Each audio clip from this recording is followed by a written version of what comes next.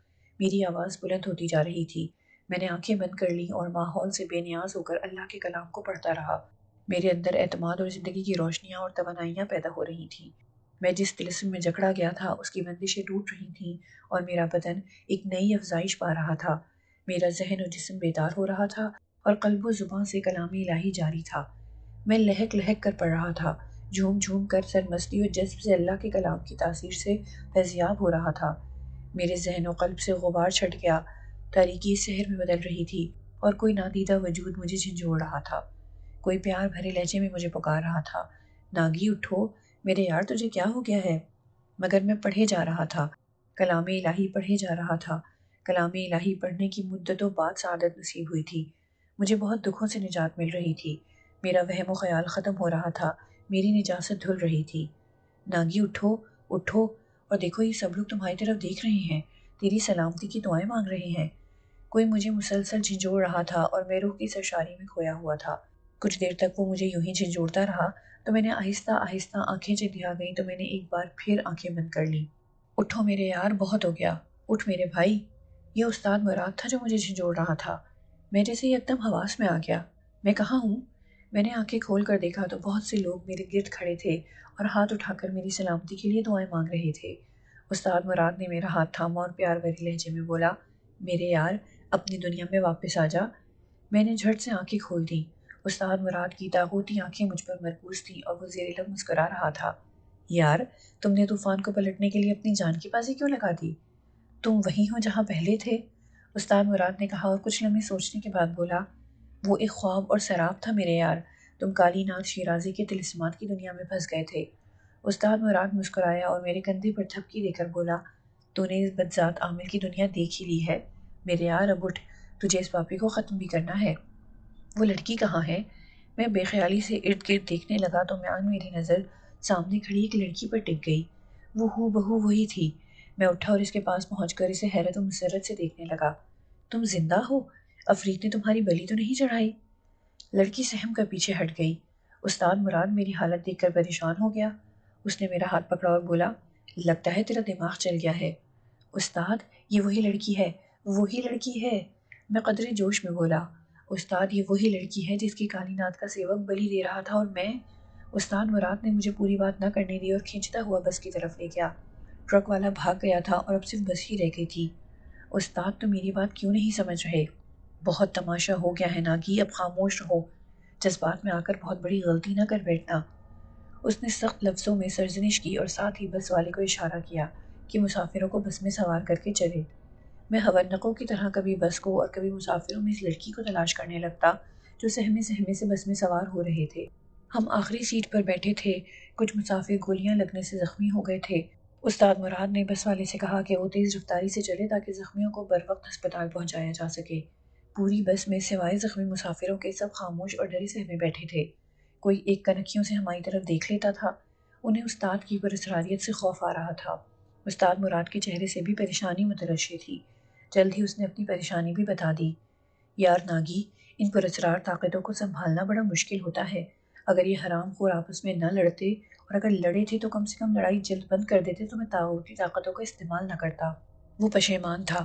اچھا ہوا تو طوفان کی ڈھال بن گیا، ورنہ آج یہاں قیامت برپا ہو جاتی۔ مہاراج کی دی ہوئی یہ راکھ بہت بڑی خطرناک شے ہے ناگی۔ میں نے اسے آزما تو لیا ہے، مگر اب دھڑکا اس بات کا ہے کہ اگر ان مسافروں میں کوئی سابق کا ایجنٹ ہوا تو ہم دھر لیے جائیں گے۔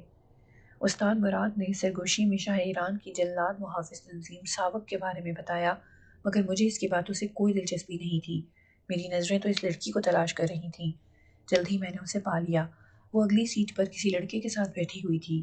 میں اس کی طرف جانے لگا تو استاد مراد نے مجھے پیچھے کی طرف کھینچ کر بٹھا لیا اور غرایا، انسان بنو، کوئی تماشا نہ لگا بیٹھنا۔ یہ ایران ہے، یہاں تو انسان اپنے سائے پر بھی بھروسہ نہیں کرتا اور تم اس لڑکی کے پیچھے بھاگ رہے ہو۔ نہیں استاد، میں بھاگ نہیں رہا، یہ لڑکی بالکل وہی ہے۔ میں نے استاد مراد کو سارے واقعات سنائے تو وہ دھیرے سے بولا، یہ سب کالی ناتھ شیرازی کے طلسمات اور اس کے موکلان کا جادو ہے۔ وہ بہت بڑی پہنچ والا ہے۔ میں گھر پہنچ کر اس بات کا حساب لگاؤں گا کہ ریت کے اس طوفان میں کالی ناتھ شیرازی نے اپنا ہاتھ کیسے دکھایا۔ اب ہمیں یہ سفر خاموشی سے طے کرنا چاہیے، تم آرام سے سو جاؤ، تمہارے اعصاب تھکے ہوئے ہیں۔ مگر مجھ پر استاد مراد کی پند و نصیحت کا کوئی اثر نہ ہوا اور میں چیخ کر بولا، استاد مجھ پر پابندیاں نہ لگاؤ، مجھے لڑکی سے ملنے دو۔ وہ لڑکی جانتی ہوگی کہ اسے بلی کیوں چڑھایا جا رہا تھا۔ میری چیخ سن کر سارے مسافر ہڑبڑا کر ہماری طرف دیکھنے لگے تو استاد مراد نے زندگی میں پہلی بار زوردار تماچا میرے منہ پر مارا اور بولا، خاموش ہو جا اور آرام سے بیٹھ جا۔ اس کے لہجے میں درندوں کی سی غراہٹ تھی۔ میں نے خشمگی نظروں سے استاد کی طرف دیکھا اور گال سہلا کر رہ گیا۔ اندر ہی اندر پیچ و تاب کھانے لگا کہ استاد تو نے تھپڑ مار کر اچھا نہیں کیا۔ تو سمجھتا ہے کہ تیرے پاس پراسرار قوتیں ہیں تو بہت تگڑا ہو گیا ہے، مگر یاد رکھ میں بھی اب یہ طاقتیں حاصل کر کے رہوں گا اور تیری اس غراہٹ کا جواب دوں گا۔ ڈرائیور بس بہت تیز چلا رہا تھا۔ شام ہو رہی تھی جب ہم زاہدان پہنچے۔ زخمی مسافروں کو وہاں اتارنے کے لیے بس رکی تو وہ لڑکی بھی نیچے اتر گئی۔ استاد مراد نے میرا ہاتھ پکڑا اور بولا، چلو اب نیچے اترو۔ میں اور استاد مراد لڑکی کے پیچھے پیچھے بس سے اترے۔ لڑکی اکیلی تھی۔ بس کے اڈے سے نکل کر تہران جانے والی توتاش بس سروس کے اڈے پر پہنچی تو استاد مراد کہنے لگا، ناگی تیرا کام بن گیا، لڑکی تہران جا رہی ہے۔ میری بات غور سے سن، میں تجھے اس کے ساتھ بٹھا دوں گا، مگر یاد رکھنا کہ ایسی کوئی ہرگز حرکت نہ کرنا کہ مسافر تجھے مارنا شروع کر دیں۔ استاد مراد کے لہجے میں اب شرارت تھی۔ ہم بھی بس میں سوار ہوئے تو استاد نے اس سیٹ کی طرف اشارہ کیا جس پر وہ تنہا بیٹھی تھی۔ گلابی چہرے والی دبلی پتلی لڑکی ابھی تک سہمی ہوئی تھی۔ میں بے خوفی سے اس کے ساتھ جا بیٹھا تو وہ پہلی بار مجھے دیکھ کر مسکرائی۔ اس کے چہرے کی تازگی لوٹ آئی تھی۔ میں نے استاد مراد کی طرف دیکھا تو وہ دھیرے سے مسکرا کر بیٹھ گیا۔ میں استاد کی ہدایت کے مطابق محتاط ہو گیا تھا۔ جب سفر شروع ہوا تو مجھے لڑکی سے باتیں کرنے کا موقع مل گیا۔ وہ بندر عباس کی رہنے والی تھی۔ اس کی ماں پاکستانی تھی اور کوئٹہ میں رہتی تھی۔ وہ اکیلی واپس جا رہی تھی۔ اس کا نام سندس تھا۔ کوئٹہ میں ہی پیدا ہوئی اور وہیں پر پروان چڑھی تھی۔ چونکہ باپ ایرانی تھا اس لیے ایران آتی جاتی تھی۔ وہ باپ سے ملنے بندر عباس جا رہی تھی۔ اس کے باپ نے 2 شادیاں کی تھیں، دوسری بیوی ایرانی تھی۔ سندس کو سوتیلی ماں اور اس کے بچوں سے بڑا پیار تھا، اس لیے وہ سال کے کچھ مہینے بندر عباس میں گزارتی تھی۔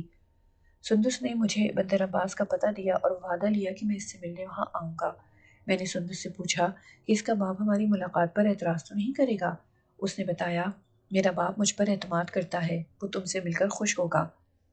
سندس بہت پیاری اور میٹھی باتیں کرتی تھی۔ اس کے چہرے کی تر و تازگی اور آنکھوں کی یاسیت نے اس کی شخصیت کو پیچیدہ بنایا ہوا تھا۔ سوچتی اور کسی کرب ناگہانی میں مبتلا آنکھیں اس کے کسی غم کی وسر تھیں۔ میں نے بہت کوشش کی کہ کسی طرح سے اس سے اس کے اندرونی کرب کی کھوج لگا سکوں، مگر وہ ہر بار ٹال جاتی۔ تہران پہنچ کر وہ بندر عباس جانے کے لیے دوسرے اڈے پر چلی گئی اور جاتے ہوئے مجھ سے وعدہ لیا کہ میں اپنے استاد کے ساتھ اسے ملنے آؤں گا۔ میں 3 ماہ تک استاد مراد کے گھر ہی رہا۔ اس دوران وہ مجھے فارسی اور عملیات سکھاتا رہا، لیکن 6 مہینے میں کوئی ایک روز بھی ایسا نہ تھا جب سندس میرے خوابوں میں نہ آئی ہو۔ میں نے کئی بار استاد مراد سے کہا کہ ہم ایک ہی بار بندر عباس چلے جائیں۔ آخر ایک روز استاد مراد نے مجھ سے کہا کہ عملیات کو ساز و سامان لینے کے لیے ہم دونوں بندر عباس جائیں گے۔ میرے تو خوشی سے پاؤں زمین پر نہیں لگ رہے تھے۔ استاد مراد نے بتایا کہ ہمیں بندر عباس سے آگے فجیرہ جانا ہے، جہاں اس کا ایک ہندو دوست سورج مل رہتا ہے۔ وہ افریقہ اور بھارت سے عملیات کی مکروہ اشیاء اسمگل کر کے لاتا ہے۔ سورج مل کالی گھاٹ کا رہنے والا تھا۔ فجیرہ میں اس نے اڈا بنایا تھا اور وہاں سے اس کے ایجنٹ ایران کے کالے عاملوں کو یہ سامان پہنچاتے تھے۔ استاد مراد ان دنوں ایک بڑا چلہ کاٹنے کی تیاری کر رہا تھا، جس کے لیے وہ سورج مل سے کچھ سامان منگوانا چاہتا تھا۔ استاد کو خدشہ تھا کہ اگر اس نے یہاں منگوایا تو کالی ناتھ شیرازی کو خبر ہو جائے گی، لہٰذا اس نے احتیاط پسندی کا مظاہرہ کیا۔ بندر عباس سمندر کے کنارے آباد ہے۔ اس کے ساتھ دبئی اور فجیرہ کے ساحل لگتے ہیں۔ تہران سے اس کا سفر 25 گھنٹوں پر مشتمل ہے۔ میں اور استاد 2 دن کے لگاتار سفر کے بعد وہاں پہنچے تو رات ہو چکی تھی۔ سمندری علاقہ ہونے کے باوجود سخت گرمی تھی۔ استاد نے مجھے ایران کی سماجی اور سیاسی زندگی کے بارے میں بہت کچھ سمجھا دیا تھا اور مجھے ہر قدم پھونک پھونک کر رکھنے کی ہدایت کی تھی۔ استاد مراد کو میرے تجسس و اضطراب اور بے کلی کا احساس تھا، لہٰذا اسی شام اس نے سندس کا گھر تلاش کر لیا۔ ساحل کی جانب ایک کشادہ مگر وہ سیدھا سا حویلی نما گھر تھا۔ درختوں اور پھولوں نے اسے چاروں طرف سے گھیرا ہوا تھا۔ موسم ٹھنڈا تھا اور نمآلود ہوا چل رہی تھی۔ آسمان پر ستارے جگمگا رہے تھے۔ سندس کے گھر کا نظارہ دلوں کو مسحور کر دیتا تھا۔ گھر کے باہر ایک دربان بیٹھا ہوا تھا۔ استاد مراد نے اسے میرے بارے میں بتایا کہ یہ لڑکا کوئٹہ سے آیا ہے اور سندس بی بی سے ملنا چاہتا ہے۔ دربان اکھڑ مزاج کا آدمی تھا۔ اس نے پہلے آسمان کی طرف دیکھا اور پھر پاٹدار آواز میں کہا، تم اس وقت بی بی سے ملنے کیوں آئے ہو؟ اس وقت جاؤ اور اگر ملنا ہے تو صبح سویرے چلے آنا۔ ہم نے صبح فجیرہ جانا ہے، اس لیے ان سے آج ہی ملنا ہے۔ استاد مراد نے کہا، اگر تم نے سندس بی بی کو اطلاع نہ دی تو پھر جب انہیں معلوم ہوگا کہ تم نے ہمیں ان سے ملنے نہ دیا تو وہ تم سے ناراض ہوں گی۔ ناراض ہوتی ہو تو ہو، مگر ہم اصول نہیں توڑ سکتے۔ رستم صاحب کا حکم ہے کہ رات کو اگر اس کا بھائی بھی ملنے آئے تو اسے واپس بھیج دیا جائے۔ یہ عشاء کا وقت تھا اور ابھی شہر کی روشنیاں پوری آب و تاب کے ساتھ جل رہی تھیں۔ بازاروں اور گلیوں میں بھی چہل پہل تھی۔ اس کا مطلب تھا کہ شہر کے مکین بھی جاگ رہے تھے۔ بھائی، یہ لڑکا اتنی دور سے ملنے آیا ہے اور ابھی کوئی زیادہ وقت بھی نہیں ہوا۔ گھر کی بتیاں بھی روشن ہیں، اس لیے تم جاؤ اور انہیں اطلاع دو۔ اگر تمہیں رستم صاحب کا ڈر ہے تو مجھے ان کے سامنے کر دینا کہ میں نے تمہیں یہ اصول توڑنے پر مجبور کیا تھا۔ مگر اس نے استاد مراد کی بات چٹکی میں اڑا دی اور تنبیہ کی، تم دونوں دفع ہو جاؤ ورنہ میں تمہاری ٹانگیں توڑ دوں گا۔ یہ سن کر استاد بھر گیا۔ اس کی تاغوتی آنکھوں میں وحشت اود آئی۔ میں نے جھٹ سے استاد کے کندھے پر ہاتھ رکھا، نہیں استاد، یہاں کوئی تماشا نہ لگانا۔ اس نے گہری سانس بھری اور کہا، چلو پھر واپس چلتے ہیں، صبح آ جائیں گے۔ ہم دونوں پلٹے اور ابھی چند قدم ہی آگے بڑھے تھے کہ کوئی بھاری بھرکم پرندہ ہمارے سروں کے اوپر سے گزرا اور گھر کے درختوں کے اوپر جا کر بیٹھ گیا۔ پرندے کا ہمارے سروں کے اوپر سے گزرنا شاید قابل توجہ اور حیرت انگیز بات نہیں تھی، مگر اسی لمحے ناگوار سی بو اور کراہت کا ماحول میں احساس پیدا ہوا۔ استاد مراد تو ہوا کو سونگھ کر بتا سکتا تھا کہ یہاں سے ابھی کون گزرا تھا۔ اس کی قوت شامہ اور اسرار کے پردوں میں نادیدہ وجود تلاش کرنے کی حس بہت تیز تھی۔ وہ یکدم پلٹا اور اس درخت کو دیکھنے لگا۔ اس لمحے 2 چونکا دینے والی باتیں رونما ہوئیں۔ گھر کی بتیاں گل ہو گئیں اور دربان نے ہڑبڑا کر دروازہ بند کر دیا۔ یہ کیسی بو تھی؟ میں نے اس کو فضا میں سونگتے ہوئے دیکھا تو پوچھا، ناگی، معاملہ پر اسرار ہے۔ اس کے حلق سے غراہٹ نکلی اور وہ میرا ہاتھ پکڑ کر ایک بار پھر دروازے کے پاس گیا۔ دروازہ زیادہ اونچا نہیں تھا۔ اس نے ایڑیاں اٹھا کر اندر جھانکا تو ستاروں کے روشن ماحول میں اسے چوکیدار درختوں کی جانب جاتا ہوا دکھائی دیا۔ اس لمحے گھر کے شمالی جانب والے کمرے کی روشنی جلنے اور بجھنے لگی اور ساتھ ہی کافور، عنبر اور اگربتی کے جلنے کی بو آنے لگی۔ استاد مراد کی وحشت اب بڑھنے لگی۔ اس نے دروازے کو کسی طرح کھول لیا اور اندر داخل ہونے لگا۔ مجھے بھی اس معاملے میں دلچسپی ہونے لگی اور ہم دونوں نہایت خاموشی کے ساتھ درختوں کی آڑ لیتے ہوئے اندر جانے لگے۔ کمان درختوں پر بیٹھا وہی پرندہ پھڑپڑایا اور قیامت خیز شور پیدا ہوا۔ اس نے غالباً ہمیں دیکھ لیا تھا، لہٰذا وہ چیخنے لگا تو معلوم ہوا کہ وہ گدھ ہے۔ یہ گدھ بالکل ویسا طاغوتی تھا جیسا مجھے خواب میں دکھائی دیا تھا۔ استاد نے اس دوران چند عمل پڑھ کر مجھ پر پھونک دیے اور ہم بڑی خاموشی کے ساتھ کمرے کے پاس پہنچ گئے جس کی بتی جل بجھ رہی تھی۔ اس کی ایک بڑی سی کھڑکی باہر کو کھلتی تھی۔ خوشبوئیں اسی کمرے سے آ رہی تھیں۔ استاد نے کھڑکی پر ہلکا سا دباؤ ڈالا، اس کا ایک پٹ تھوڑا سا کھول دیا اور اندر کا ماحول دیکھنے لگا۔ گدھ بدستور درختوں پر چلا رہا تھا۔ استاد نے اس کی پرواہ نہ کی اور اندر دیکھتا رہا۔ اندر کا ماحول دیکھ کر احساس ہو رہا تھا کہ کوئی عامل کسی عمل کی تیاری کر رہا ہے اور جس طرح بتی روشن ہو کر بجھ رہی ہے وہ یقیناً موکلان و جنات کی حاضری کے لیے جلائی بجھائی جا رہی ہے۔ استاد نے مجھے بھی اندر دیکھنے کے لیے کہا۔ یہ وسیع و عریض کمرہ تھا جس کے درمیان میں ایک چٹائی بچھی ہوئی تھی۔ سفید لبادے میں ملبوس ایک شخص دیوار کے پاس کھڑا تھا اور بار بار روشنی جلا اور بجھا رہا تھا۔ ہمارے دیکھتے ہی دیکھتے وہ چٹائی پر آ کر بیٹھ گیا اور 4 موم بتیاں روشن کر کے شمال کی جانب منہ کر کے بیٹھ گیا۔ کمرے میں اب خاصی روشنی ہو گئی تھی۔ اس نے جس جانب منہ کیا تھا اس جانب کی دیوار پر شاہ ایران کی قد آور تصویر آویزاں تھی۔ سفید پوش شخص اٹھا، اس نے ایک موم بتی تصویر کے نیچے رکھ دی اور پھر نہایت عقیدت کے ساتھ اس کے سامنے جھکا۔ پھر وہ دروازے کے پاس گیا اور دروازہ کھول کر باہر چلا گیا۔ اسی لمحے کمرے میں بھونچال آنے لگا۔ کوئی بھاری بھرکم وجود کمرے میں کود آیا تھا۔ اس نے سر سے پاؤں تک خود کو کالے چوغے میں چھپایا ہوا تھا اور بے قراری سے کمرے میں ٹہل رہا تھا۔ یکا یک اس نے گہری سانس بھری اور گمبھیر آواز میں بولا، اندر آ جاؤ، باہر کیوں کھڑے ہو؟ میں نے استاد مراد کا بازو تھام لیا۔ مجھے خدشہ ہوا کہ اس نے ہمیں دیکھ لیا ہے، مگر استاد مراد نے میرے ہاتھ پر اپنا ہاتھ رکھ کر تسلی دی۔ اسی لمحے دروازہ کھلا اور وہی سفید لبادے والا ایک جوان لڑکی کو لے کر اندر داخل ہو گیا۔ وہ بلا شبہ سندس تھی۔ اس کے بال شانوں پر بکھرے ہوئے تھے، معصوم گلابی چہرہ مرجھایا ہوا تھا اور آنکھوں اور چال میں مردنی چھائی ہوئی تھی۔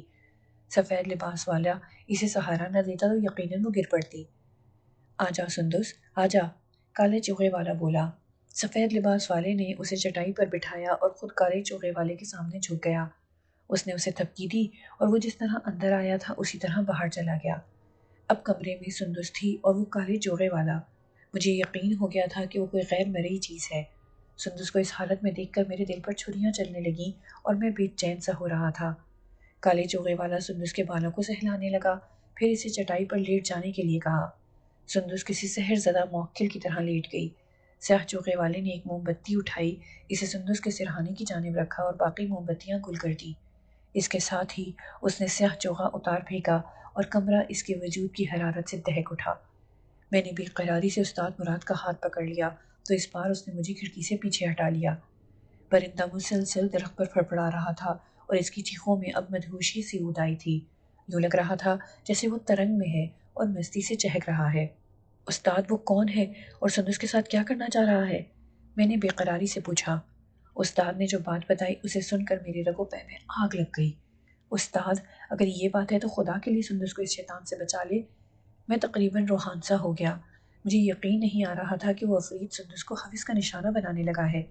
میں نے یہ سن رکھا تھا کہ سرکش جنات عورتوں کو ایذا پہنچاتے ہیں، لیکن مجھے اس بات پر یقین نہیں آتا تھا۔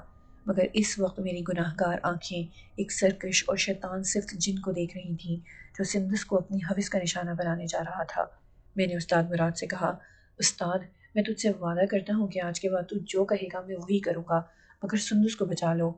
استاد مراد نے مجھے تسلی دی اور کہا، میرے استاد، اللہ نے چاہا تو یہ بدبخت اپنے ناپاک ارادے میں کامیاب نہیں ہو سکے گا۔ اس کے ساتھ ہی استاد نے عملیات کی پٹاری کھولی اور مجھ سے کہا، حالات کا کوئی پتہ نہیں کہ کس کے حق میں جائیں۔ یہاں عفریت کے ساتھ ساتھ ابلیس نما انسان بھی ہیں جن کا مقابلہ کرنے کے لیے طاقت کی بھی ضرورت ہوگی۔ تم ادھر جم کر کھڑے ہو جاؤ، جو بھی سامنے آئے اس کی ٹانگیں توڑ دینا، باقی میں سنبھال لوں گا۔ استاد مراد نے مجھے سمجھاتے ہوئے میرے گرد حصار قائم کر دیا اور پھر ایک دم کھڑکی کے پٹ کھول کر اندر کود گیا۔ درخت پر بیٹھا پرندہ جو کیف و مستی میں ڈوبا چہک رہا تھا یکدم چیخنے لگا اور اس کی وحشت اود آئی اور وہ چیختا ہوا مجھ پر جھپٹ پڑا۔ اس کے نوکیلے آہنی پنجوں سے لہو ٹپک رہا تھا اور زرد داغوتی آنکھوں میں وحشت تھی۔ جو ہی وہ مجھ پر جھپٹنے کے لیے حصار کے علاقے میں داخل ہوا، اس کے پیروں میں آگ لگ گئی اور وہ دھڑام سے مجھ سے 4 قدم پیچھے گر گیا۔ مان کمرے میں طوفان برپا ہو گیا۔ سبزواری چلا جا، میں کہتا ہوں چلا جا ورنہ تجھے بسم کر کے رکھ دوں گا۔ میں کالی ناتھ شیرازی کا موکل ہوں، اگر تو نے مجھے مارنے کی کوشش کی تو میں سندس کو مار ڈالوں گا۔ یہی وہ لمحات تھے جب گدھ کے پیروں میں آگ لگی تھی اور اندر عفریت چلانے لگا۔ جواب میں استاد نے کوئی عمل پڑھ کر اس پر پھونک ماری تھی اور وہ عفریت چیخنے چلانے پر مجبور ہو گیا۔ اس نے اپنے بچاؤ کے لیے سندس کو پکڑنا چاہا تو استاد مراد نے اسے تنبیہ کی، خبردار، لڑکی کو اپنے ناپاک ہاتھ نہ لگانا۔ جواب میں عفریت نے قہقہہ لگایا اور زور سے پکارا، جے کالی ناتھ، رستم۔ اس کی آواز کرب و وحشت میں ڈوبی تھی۔ کمرے کا دروازہ زوردار دھماکے سے کھلا اور اس کے ساتھ ہی سندس کی چیخ سنائی دی۔ استاد مراد نے ساتھ ہی لذت آمیز سسکاری بھری۔ میرا دل دھک دھک کرنے لگا۔ میں نے سوچا استاد عفریت کا نشانہ بن گیا ہے، لیکن استاد عملیات پڑھ رہا تھا۔ دروازہ کھلتے ہی رستم اندر آیا اور اس نے سندس کے چہرے پر تھپڑ مارا تھا، جس کے جواب میں استاد نے افرید کو پکڑنے کے لیے علم کی دھنی سلگائی اور اس کے اندر کا وحشی درندہ اڑ آیا۔ وہ سسکاریاں بھرتا ہوا افرید پر جھپٹا۔ اندر اب باقاعدہ جنگ شروع ہو چکی تھی۔ استاد مراد افرید کے ساتھ الجھا ہوا تھا اور رستم سندس کو پکڑنے کے لیے طاقت کا استعمال کر رہا تھا۔ یکایک مجھے خیال آیا کہ کیوں نہ میں حصار سے نکل کر رستم کو پکڑ لوں تاکہ استاد مراد کی توجہ صرف افرید پر ہی مرکوز رہے۔ گدھ میری آنکھوں کے سامنے جل کر راکھ ہو گیا تھا، لہٰذا میں بھی بے دھڑک اندر کود گیا۔ سندس نے مدہوش نظروں سے میری طرف دیکھا۔ رستم اس وقت استاد مراد کو پیچھے سے گھیرنے کی کوشش کر رہا تھا۔ وہ قد آور اور مضبوط بدن کا مالک تھا۔ میں نے آؤ دیکھا نہ تھا اور جھٹ سے ایک زوردار مکہ اس کی گدی پر دے مارا۔ وہ لڑکھڑا کر نیچے گرا اور تڑپنے لگا۔ میں نے اسے پاؤں کی ٹھوکروں پر رکھ لیا اور اسے ادھواں کر کے چھوڑ دیا۔ اس کی اپنی حالت کسی افرید سے کم نہ تھی۔ چہرہ سیاہ اور بھیانک تھا، آنکھوں سے شعلے لپک رہے تھے۔ افرید کسی پلے کی طرح چٹائی پر لوٹ پوٹ ہو رہا تھا اور استاد مراد دونوں ہاتھ کھولے منہ میں مسلسل بڑبڑا رہا تھا۔ اس کے دونوں ہاتھوں اور آنکھوں سے ایک طلسماتی روشنی نکل کر افرید کے گرد حلقہ بنا رہی تھی۔ میں سندس کے قریب گیا اور اسے دلاسا دیتے ہوئے کہا، سندس، اب تم محفوظ ہو، ہم نے اس شیطان کو پکڑ لیا ہے۔ اس نے خالی خالی اجنبی نظروں سے مجھے دیکھا۔ اسی لمحے استاد مراد کی دہشت ناک آواز گونجی، ناگی، لڑکی کو مت چھیڑنا۔ میں نے حکم کی تعمیل کی اور 2 قدم پیچھے ہٹ گیا۔ کمرہ اب خوشبودار دھوئیں سے بھر گیا تھا۔ استاد نے افرید کو قابو کرنے کے لیے موم بتیوں سے دھنی سلگائی تھی۔ اس نے ایک موم بتی اپنے اور افرید کے درمیان رکھی اور مجھے مخاطب کیا، ایک موم بتی اٹھا اور اس تصویر کو جلا دو۔ میں نے موم بتی اٹھائی اور دیوار پر لگی شاہ ایران کی تصویر جلا ڈالی۔ تصویر جل کر نیچے گری تو اس کے پیچھے دیوار میں ایک بڑا سا سوراخ نظر آیا جس میں ایک دیا روشن تھا۔ دیے کے پاس ایک چھوٹی سی پوٹلی پڑی تھی۔ میں اسے پکڑنے ہی لگا تھا کہ استاد مراد نے مجھے ہاتھ لگانے سے روک دیا۔ اس دوران استاد نے عمل شروع کیا۔ اسے کمرے میں اپنے مقصد کی چیز مل گئی۔ اس نے فلیتا سلگایا اور اس کا دھواں افرید کی جانب پھونکوں سے پھینکنے لگا۔ جو ہی دھواں افرید تک پہنچتا وہ اپنے آپ کو نوچنے لگتا اور دھاڑیں مار مار کر رونے لگتا۔ پورا فلیتا جل جانے کے بعد استاد مراد اٹھا اور اس نے اپنی جیب سے وہ چھوٹی سی ڈبیا نکالی جس میں گرو مہاراج کی دی ہوئی راکھ تھی۔ استاد نے چٹکی بھر راکھ افرید پر پھینکی تو نارنجی رنگ کا ایک شعلہ بلند ہوا۔ افرید نے دلدوز چیخ ماری اور جل کر راکھ ہو گیا۔ استاد مراد نے اس کی راکھ ایک پڑیا میں بند کی اور پھر میری طرف متوجہ ہو گیا۔ استاد، اس کا کیا کرنا ہے؟ میں نے بے ہوش رستم کی طرف اشارہ کیا۔ اسے دیکھ کر استاد کے اندر کا افرید پھر جاگ اٹھا۔ اس کا کریا کرم بھی کر کے ہی جاتے ہیں۔ وہ اسے مارنے کے لیے آگے بڑھا تو سندس یکدم چیخنے لگی اور دوڑ کر استاد مراد کا ہاتھ پکڑ کر بولی، میرے باپ کو نہ مارنا۔ اس کی اداس اور بے ثبات آنکھوں میں آنسو امڑ آئے۔ استاد نے عجیب سی نظروں سے دیکھا اور بولا، تو جانتی ہے کہ تیرا باپ کیسا انسان ہے؟ ہاں جانتی ہوں، مگر ہے تو میرا باپ۔ سندس روتے ہوئے بولی، تیرا باپ تجھے اپنے کالے علم کی بھیٹ چڑھاتا رہا ہے۔ وہ اپنے گرو اور شیطان کو خوش کرنے کے لیے تیری عصمت کا سودا کر چکا تھا، پھر بھی تو اس گندے شخص کو بچا رہی ہے۔ یہ پاپی ہے، شیطان ہے۔ ایسے لوگ باپ نہیں ہوتے، صرف شیطان ہوتے ہیں، شیطان۔ استاد مراد نے نفرت سے بے ہوش رستم کو ٹھوکر ماری۔ اس کے باوجود میں اسے اپنی نظروں کے سامنے مرتا ہوا نہیں دیکھ سکتی۔ سندس کے لہجے میں التجا بھی تھی اور درد بھی، ایک ایسا درد جس کی وجہ سے ستم ظریف بیٹیاں باپ کا ظلم سہنے کے باوجود اس پر کوئی افتاد گرتے نہیں دیکھ سکتی جو ان کے اندر حسرت و رحم دلی کے جذبات سے نمو پاتا ہے۔ استاد مراد نے رستم پر تھوکا اور غراتے ہوئے بولا، سندس، تم کہہ رہی ہو تو میں اسے چھوڑ دیتا ہوں، مگر یہ شیطان نہیں بدلے گا۔ یہ کہہ کر استاد مراد باہر نکلنے لگا تو میں نے دیے کی طرف توجہ دلائی۔ اسے دیکھتے ہی استاد کی آنکھوں میں چمک ابھر آئی۔ اس نے سوراخ میں سے وہ پوٹلی اٹھائی اور دیا بجھا دیا۔ اس نے پوٹلی جیب میں ڈالی اور باہر نکل آیا۔ میں اور سندس بھی باہر نکلنے لگے تو استاد مراد کہنے لگا، سندس، تمہارا یہاں رہنا ٹھیک نہیں ہے۔ میں اب یہاں نہیں رہ سکتی، میں کوئٹہ جانا چاہتی ہوں۔ وہ نقاہت کے عالم میں بولی۔ استاد مراد اس کی حالت دیکھتے ہوئے بولا، تم میرے ساتھ چلو، جب ٹھیک ہو جاؤ گی تو کوئٹہ بھیج دوں گا۔ سندس ہمارے ساتھ چل پڑی۔ استاد مراد ہمیں گنجان آباد علاقے کے ایک مکان میں لے گیا۔ یہ مکان چھوٹا اور تاریک تھا۔ اس کی فضا میں عجیب سی بو پھیلی ہوئی تھی۔ استاد نے بتایا کہ اس کا دوست سورج مل جب عملیات کے لیے سامان لاتا ہے تو یہاں رکھتا ہے۔ میں سمجھ گیا کہ یہ بو ان مکروہ اشیاء کی ہوگی۔ وہ رات اور اگلی صبح ہم نے اسی مکان میں گزاری۔ جب عصر کا وقت ہوا تو میں نے استاد سے کہا، استاد، سندس بیمار ہے، اس کا علاج کرانا بہت ضروری ہے۔ ہاں، اس کا علاج کروانا واقعی بہت ضروری ہے، وہ فکر آمیز انداز میں بولا، لیکن میں لڑکی کو بھی باہر لے کر نہیں جانا چاہتا، اس لیے گھر ہی میں اس کا علاج کرنا پڑے گا۔ تو پھر علاج کیسے کیا جائے؟ اس کا علاج تم کرو گے ناگی؟ استاد مراد کی بات سن کر میری آنکھیں کھلی کی کھلی رہ گئیں۔ ہاں ناگی، سندس کا علاج تو ہی کرے گا، اس نے پھر کہا۔ مگر استاد میں علاج کیسے کر سکتا ہوں؟ میں اس کی بات سن کر الجھ گیا۔ مجھے نہ تو کسی دوائی کی سمجھ ہے نہ کسی عمل کی۔ پہلے میں تجھے سکھاؤں گا، پھر تم اپنی سندس کا علاج کرنا۔ استاد مراد کی آنکھوں میں شرارت تھی۔ میں نے سندس کی محبت کی خاطر اپنی زندگی کا پہلا عمل استاد مراد سے سیکھا۔ سندس پر جن و شیاطین نے قبضہ کر رکھا تھا اور ان کے اثرات بہت گہرے تھے۔ استاد مراد نے سندس کو بھی ذہنی طور پر تیار کر دیا تھا۔ میں جانتا تھا کہ استاد مراد اگر چاہے تو خود بھی سندس کا علاج کر سکتا تھا، مگر اس نے علوم مخفی سے میری دلچسپی بڑھانے کے لیے سندس کو استعمال کیا۔ وہ نہایت گھاگ اور کایا تھا۔ میں یہ بھی جانتا تھا کہ اگر میں یہ عمل پورا نہ کر سکا تو وہ خود اس کا علاج کرے گا۔ استاد مراد نے اس رات جب میں یہ عمل شروع کیا، پورے گھر کے گرد حصار قائم کر دیا۔ اس نے مجھے اور سندس کو عمل کے بارے میں سمجھایا اور میرے سامنے ضروری سامان رکھ دیا۔ میں باوضو ہو کر ایک سفید چٹائی پر بیٹھ گیا۔ سندس میرے سامنے بیٹھی تھی۔ اس کے زرد چہرے اور متورم آنکھوں میں وحشت و خوف کی ملی جلی کیفیت تھی۔ میں نے سامان ترتیب سے رکھا اور ایک چھوٹے سے کاغذ پر نقش لکھا۔ نقش بنانے کے بعد میں نے اس کا فتیلہ بنایا، پھر اظہر کی طرف سے فتیلے کو روشن کیا، مگر پہلے اظہر والے کونے پر سیاہی کا ایک نشان ڈال دیا۔ روشن کرنے سے پہلے روئی میں فتیلہ لپیٹا، کورے چراغ میں چنبیلی کا تیل ڈال کر اسے روشن کیا اور اسے سندس سے کہا کہ وہ اس کی طرف دیکھے۔ ہم مغرب کے وقت بیٹھے اور عشاء تک میں یہ عمل دہراتا رہا۔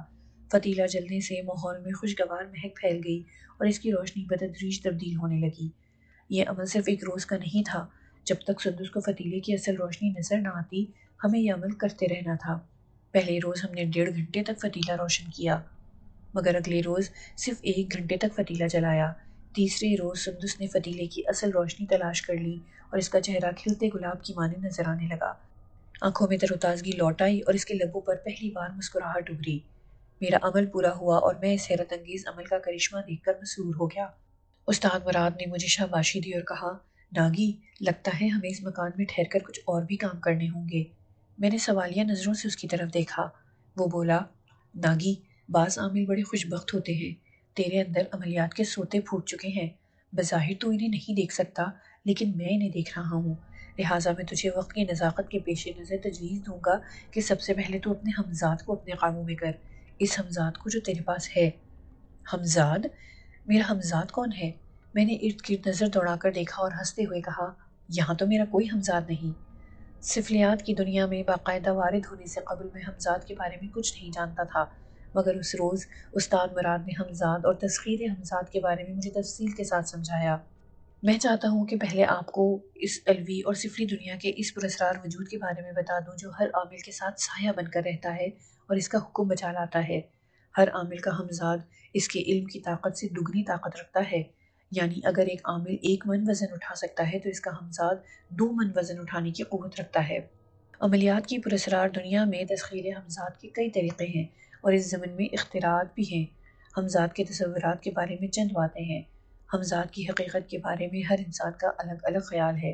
کچھ لوگ سمجھتے ہیں کہ ہمزاد ہر وقت انسان کے ساتھ رہتا ہے، ساتھ ہی پیدا ہوتا ہے اور ساتھ ہی مرتا ہے۔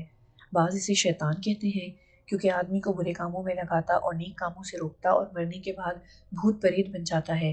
اس ہمزاد کی وجہ سے انسان گناہ کرتا ہے۔ اس میں اتنی طاقت ہوتی ہے کہ اگر انسان مر جائے تو پھر بھی زندہ رہتا ہے اور انسان کی روح کے جسم سے الگ ہونے پر بھی انسان سے جدا نہیں ہوتا۔ اس کو لوگ بھور کہتے ہیں۔ چند خیال کرتے ہیں کہ ہمزاد کا جسم لطیف انسان کا سایہ ہے اور یہی سایہ جب کسی اور شکل میں ڈھل جاتا ہے تو بات چیت کرتا ہے، چلتا پھرتا ہے اور کام کاج کرتا ہے، اور مرنے والے کا ہمزاد مرتا نہیں ہے۔ چنانچہ جو عملیات مردوں کے لیے کیے جاتے ہیں ان سے وہ زندہ ہو کر چلنے پھرنے لگتا ہے۔ کچھ عامل کہتے ہیں کہ ہمزاد مرنے والے کا نہیں ہوتا بلکہ عامل کا ہمزاد مرنے والے میں داخل ہو کر کام کاج کرتا رہتا ہے۔ ہمزاد مختلف قسم کی طاقتیں اور اختیارات رکھتے ہیں۔ وجہ یہ ہے کہ جو جیسے کام کرے گا ویسے ہی کرے گا۔ ضروری نہیں کہ ہر آدمی کا ہمزاد ایک علیحدہ قوت رکھتا ہو، بلکہ وہ ہر کام میں خاص اثر رکھتا ہے۔ ہمزاد سے کئی خرابیاں بھی زیر اثر ہیں۔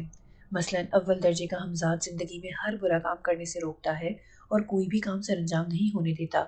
ہر وقت خیالات کو اپنی طرف کھینچتا رہتا ہے اور جب اس کا دل مر جاتا ہے بعض آدمیوں کے جسم میں حلول کر جاتا ہے۔ دوسرے درجے کا ہمزاد انسان کو چوری کرنا سکھاتا ہے اور ہر وقت فکر میں ڈالے رکھتا ہے، ہر قسم کی خوشی منانے سے روکتا ہے اور عامل پر برائی کے آثار پیدا کرتا ہے۔ تیسرے درجے کا ہمزاد مرنے کے بعد عامل پر قابو نہیں پا سکتا مگر اسے غمگی کر دیتا ہے۔ ہر وقت اس کے دل میں ڈر رہتا ہے اور اگر کسی کے گھر جائے تو بڑا ڈرتا ہے، سمجھتا ہے کہ ایسا نہ ہو کہ مجھے کوئی مار دے۔ مطلب یہ کہ ہر وقت موت سے ڈرتا ہے۔ میں یہاں واضح کر دوں کہ صرف دو ہی عملیات رائج الوقت ہیں، ایک علوی عملیات اور دوسرے سفلی علوم۔ علوی عملیات پاکیزہ علوم پر مبنی ہوتے ہیں جبکہ سفلی علوم کو کالا علم کہا جاتا ہے، یعنی ایسا علم جو شیطان کی وعید کے بعد حاصل کیا جاتا ہے۔ سفلی علوم سیکھنے والوں میں مسلمان بھی غیر مسلموں سے کم نہیں۔ لہٰذا جب میں نے یہ سنا کہ رستم نے کالی ناتھ سے کالے علوم سیکھے ہیں اور ان علوم کی انتہا تک پہنچنے کے لیے اس نے اپنے خونی رشتوں کو بھی قربان کر دیا ہے تو مجھے بے حد غصہ آیا۔ کالی ناتھ نے اس روز اسے دیوی منتر کا جاپ کرنے کے لیے تجریش کی کالی قبروں میں چھپایا ہوا تھا۔ میرا دل چاہا کہ میں اسی وقت وہاں جاؤں اور اسے کتے کی موت مار ڈالوں۔ رستم جیسے لوگ ہی مسلمانوں کو بدنام کر رہے ہیں۔ لوگوں کو نہیں معلوم کہ سفلی علوم سیکھنے کے لیے انسان کو بدی و گناہ کی کن کن ذلتوں سے دوچار ہونا پڑتا ہے۔ جو لوگ ذلت فخر کے ساتھ برداشت کرتے ہیں ان میں غیرت نام کو نہیں ہوتی۔ استاد مراد نے مجھے بتایا کہ سفلی عاملوں کا عقیدہ ہے کہ جو عامل بھی کالے قبروں میں بیٹھ کر 50,000 دفعہ جاپ کرتا ہے اسے شمشان دیوی ایک خوشنما لباس ادا کرتی ہے۔ اس عمل کے لیے عامل برہنہ بیٹھ کر جاپ شروع کر دیتا ہے۔ جب وہ جاپ کے مخصوص الفاظ کی تعداد پوری کر لیتا ہے تو اپنے پاس رکھے شراب کے پیالے سے اپنی پیاس بجھاتا ہے۔ اسی دوران دیوی حاضر ہوتی ہے اور اس بے لباس کو لباس پہنا کر اسے اپنی شکتی دیتی ہے۔ سفلی عاملوں کے لیے شراب تو عام پانی کی حیثیت رکھتی ہے۔ اس دنیا میں تو ایسے ایسے غلیظ سیال پینے پڑتے ہیں جن کا نام بھی لیا جائے تو قے آ جاتی ہے۔ سفلی عامل جب جاپ کر رہے ہوتے ہیں تو عام طور پر وہ گلے میں بالوں کا بنایا ہوا ایک ہار بھی لپیٹتے ہیں۔ یہ بال ایک ایسی عورت کے ہوتے ہیں جو معاشرے میں غنی اور سخاوت کے حوالے سے مشہور ہو۔ سفلی علوم والے ایسی عورتوں کے مرنے پر اس کے گیسو حاصل کر کے انہیں مختلف چیزوں میں گوندھ کر ان کا ہار بناتے ہیں۔ جاپ کے دوران ان کے بدن پر سوائے اس ہار کے اور کوئی چیز نہیں ہوتی، البتہ جانوروں کی ہڈیوں کو جلا کر جو راکھ حاصل کی جاتی ہے کسی صفوف کی طرح ان کے بدن پر مل دی جاتی ہے۔ نو آموز عامل اپنے گرو کی زیر نگرانی عملیات کا جاپ کرنے کے لیے یا تو گرو کی مخصوص کردہ قبروں میں بیٹھتے ہیں یا پھر شمشان گھاٹوں، دریاؤں اور نہروں کے کناروں پر ڈیرا ڈالتے ہیں۔ بندر عباس میں مجھے ایسے عامل دیکھنے کا اتفاق ہوا جو صبح سویرے زرد کپڑے پہن کر سمندر کے کنارے پر جاپ کرتے نظر آتے۔ ان کے سامنے پیپل کے درخت کے پتوں کا ڈھیر لگا ہوتا تھا، ان کی تعداد 1,00,000 تک ہوتی تھی۔ عامل پتوں پر باری باری ایک ایک منتر لکھ کر بہاتا جاتا تھا۔ ایک روز میں نے ان میں سے کچھ پتے پکڑ لیے۔ پتے کی جس طرف فقرہ لکھا گیا تھا وہ پانی سے محفوظ تھی۔ اس پر عجیب انداز میں لکھا تھا اوم شری لہری نکی مہا لکشمی منتر کے۔ میں نے استاد مراد کو پتے دکھائے تو وہ انہیں دیکھ کر کافی دیر تک ہنستا رہا، پھر بتانے لگا، یہ خبیث حرام خور عاملوں کے سدائے ہوئے پاپی ہیں۔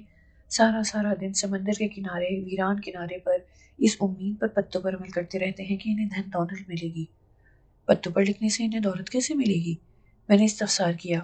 بابا یہ ان کا عقیدہ ہے، وہ سمجھتے ہیں کہ جس سمے ان کا یہ جاپ پورا ہوگا لکشمی دیوی مہربان ہو جائے گی۔ دیوی کب آتی ہے؟ کہاں سے آئے گی دیوی؟ ہوگی تو آئے گی نا؟ استاد مراد نے مضحکہ خیز انداز میں انتہائی گہری بات کہہ دی۔ اگر منتروں سے دولت ملنے لگی تو عمال نوکریاں کیوں کریں؟ میری بات سمجھ میں آئی کہ نہیں؟ تمہارے ملک سے لے کر بھارت اور دنیا کے سب ملکوں میں پراسرار طاقتوں کے شعبدے ہو رہے ہیں، لیکن کسی عامل کو دنیا کا امیر ترین انسان ہوتے دیکھا ہے یا سنا ہے کہ فلاں شخص نے عملیات کے زور پر قارون کے خزانے حاصل کر لیے ہیں؟ بابا یہ سب کھیل ہیں، جو اس کھیل کا کھلاڑی ہوگا وہی میدان میں جم کر کھیلے گا۔ میری بات یاد رکھو، جس طرح فٹ بال کا ایک کھلاڑی اپنے کھیل کے بعد معاوضہ حاصل کرتا ہے، اسی طرح تجریش میں بیٹھے عامل بھی اپنا اپنا کھیل دکھانے کے بعد دھن دولت حاصل کرتے ہیں۔ استاد، میں اس کی بات سمجھنے کے بعد بولا، عامل پیپل کے اتنے سارے پتے اکٹھے کہاں سے کرتے ہیں؟ اچھا تو یہ بتا کہ تو یہاں کیا لینے آیا ہے؟ استاد مراد نے الٹا مجھ سے دریافت کیا۔ میں تو سندس سے نہیں، تمہیں عملیات کے لیے کچھ سامان چاہیے تھا۔ اور یہ سامان کہاں ملنا تھا؟ فجیرہ سے، وہاں تمہارا دوست سورج مل رہتا ہے۔ ہاں، اب سمجھے میرے بھائی؟ استاد مراد کی تعودی آنکھوں میں چمک ابھری۔ یہ سارا سامان بھی ادھر ہی سے آتا ہے، یہ کاروبار ہے میرے بھائی، بزنس۔ سورج مل اور اس جیسے چھوٹے چھوٹے لوگ عاملوں کے لیے بڑی بڑی دور سے ایسا سامان لاتے ہیں۔ مجھے یاد آیا کہ میرے میاں جی کے آستانے پر بھی اس قماش کے لوگ آتے رہتے تھے جو عموماً عملیات کا سامان بیچتے تھے۔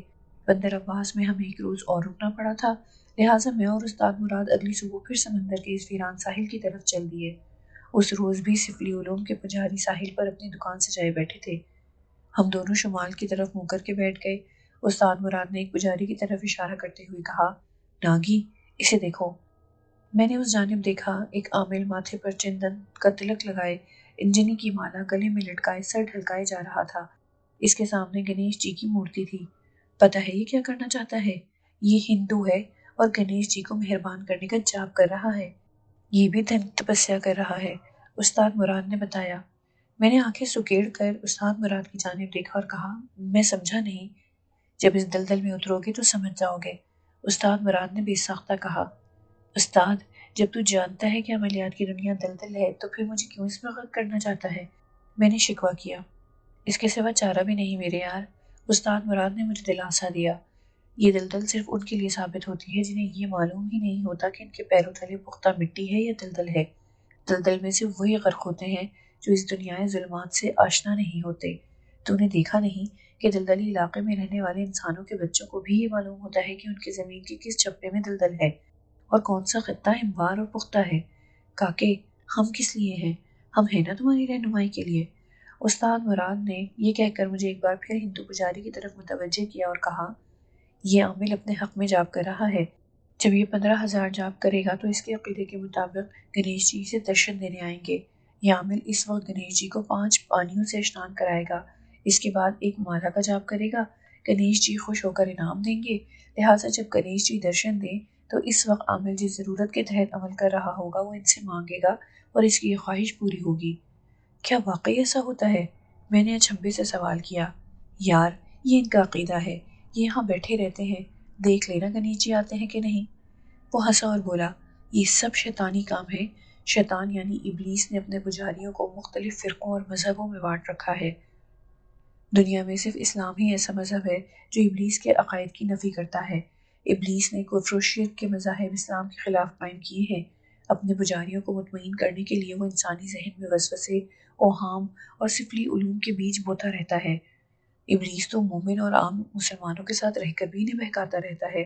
وہ کسی بل انسان کو گمراہ کرنے سے باز نہیں آتا۔ یہ جو تم دیکھ رہے ہو یہ سب ابلیسی علوم کی دنیا کے مظاہر ہیں۔ بندر عباس کی اس پراسرار سمندری پٹی کے کنارے عملیات سیکھتے ہوئے مجھے کئی دن گزر گئے تھے۔ اچانک اس روز ایک چیچک زدہ میلا کچیلا سا سادھو میرے پاس آیا۔ اس کے ہاتھ میں ایک کالی ڈوری تھی جس پر گرہیں لگی ہوئی تھی۔ وہ کوتاہ شخص تھا مگر اس کے کریح چہرے پر سب سے خطرناک شے اس کی بٹنوں جیسی آنکھیں تھیں جو اندر کو دھسی ہوئی تھیں۔ اس کی آنکھیں بندر سے مشابہ تھیں۔ شیر کے بعد بندر ایسا جانور ہے جس کی آنکھیں تاحوتی کشش رکھتی ہیں۔ ان میں عجیب سی مستی اور سفاکی ہوتی ہے۔ کالے علم کے گیانی سفلی علوم کے دوران بندر کی آنکھوں پر جادو کر کے نظر بندی کا عمل سیکھ لیتے ہیں۔ اس نے دھاگے کو یوں ایک سرے سے پکڑ کر لٹکایا ہوا تھا جیسے سانپ کو دم سے پکڑ کر الٹا لٹکا دیا جائے۔ اس نے کہا، بالکے، میرے ساتھ اس پار چلے گا؟ اس نے دھاگے کو سانپ کی طرح لہراتے ہوئے سنسناتی ہوئی آواز میں پوچھا۔ اس کی آواز نہایت باریک اور ارتعاش خیز تھی۔ میں عمل پورا کر چکا تھا لہٰذا میں نے چوکی کا سارا سامان اٹھایا اور کھڑا ہو گیا۔ کہاں لے جانا چاہتے ہو مجھے؟ میں نے پوچھا۔ ادھر۔ اس نے سمندر سے اس پار دھندلے مناظر کی طرف نظر دوڑائی جدھر سورج پانی میں اتر رہا تھا۔ مجھے وہاں کیا کرنا ہوگا؟ میں نے بلا وجہ اس کی ذات میں دلچسپی لینی شروع کر دی۔ بالکہ، تجھے گیان چاہیے نا، میں تجھے شکتی دوں گا، تجھے اپنے شکتی مان کے پاس لے جا رہا ہوں۔ وہ خوابناک انداز میں بولا تو اس کی بٹنوں جیسی آنکھیں ہوسگیر انداز میں چمکنے لگیں۔ یہ سب ادھر جانے کو ترستے ہیں بالکہ، مگر پربھو انہیں جانے نہیں دیتا۔ تو تجریش پہنچنا چاہتا ہے تو تجھے وہاں جانا ہوگا۔ اس نے معنی خیز انداز میں کہا تو میں نے چونک کر اس کی جانب دیکھا۔ تیری ساری اچھائیں پوری ہونے کا سمجھ آ گیا ہے۔